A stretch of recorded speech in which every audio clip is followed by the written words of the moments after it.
Hi everyone, we're going to touch base with Bitcoin today. This is Bitcoin 8-hour chart. Now, of course, when we're zoomed in and we're not on the 8-hour chart, we're looking at the hourly chart. Some of Bitcoin's recent moves seem very significant, but the reality is when we zoom out, we've had the first volume spike in quite a while, at least for a couple of months, and it is significant. We've had a move above out of this ascending triangle, but that's all it's been so far. Now, if we zoom in, now, I mean, firstly, we can see that a retrace back down into this pattern to retest the 4-hour 200 MA and the bottom of this ascending triangle at around 91 to 92k. That's certainly on the cards, right? So there's quite a lot of downside ahead, but there is also a little bit of upside potential as well, as the resistance level Bitcoin is likely to get rejected from next is 101k. It's pretty smooth sailing from where we are, and it looks like we're putting in a very straightforward retest of that pattern, which is very difficult to see. So let's zoom in a little bit and switch maybe to the hourly chart. And if we zoom in, we can see a potential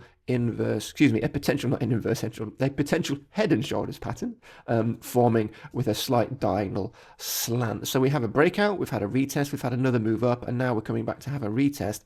But when we look at the way this pattern is formed, it does suggest that we could have a retrace back into the pattern, which is typical. Now, where is that retrace going to stop? Well, firstly, we've got the top of this previous trading range, if confirmed. I mean, let's look at the measured move. So the measured move from this pattern is ultimately going to be around a maximum around this, which takes us to around 91.5. So anywhere between around 93, 92.5, that's the sort of area we need to be paying attention to.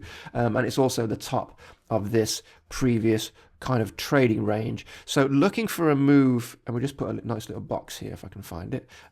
Looking for a move, essentially, just find the box tool.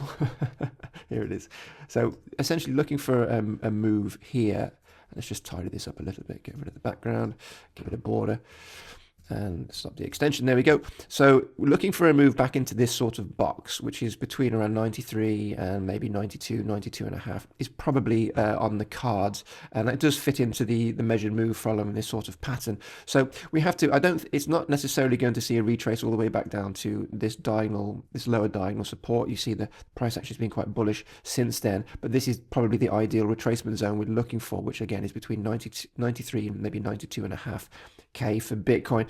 And of course, if you are thinking of entering a position here, well, this is a reversal pattern, right? This is a topping pattern, and I'm not sure that many buyers are going to be coming in with this pattern quite clear at the moment. Therefore, if we do, of course, see a break higher from here and we surpass this previous swing, so the price action does this, then of course this pattern, this reversal pattern, this signal for maybe a little bit of markdown is going to be invalidated. But unless we see that, we're probably just waiting for a breakdown, which is probably going to come back down into this range, into this ideal retracement zone of ours, and then maybe go up from there. That's the idea. So it is a bit of a waiting game from Bitcoin, but don't chase any bullish further. There's a clear definable pattern on the hourly chart, which looks like a reversal. The psychology is there and present, lower highs and so forth. So we just need to wait to see if a neckline break. And again, if Bitcoin does manage to surpass what looks like to be about 97k, that will invalidate that pattern, and we can probably see a further move up to 101k. But I would presume we're going to see something like this first, and that's your opportunity to enter in this nice little box, again between 93 and 92.5k. But that's Bitcoin.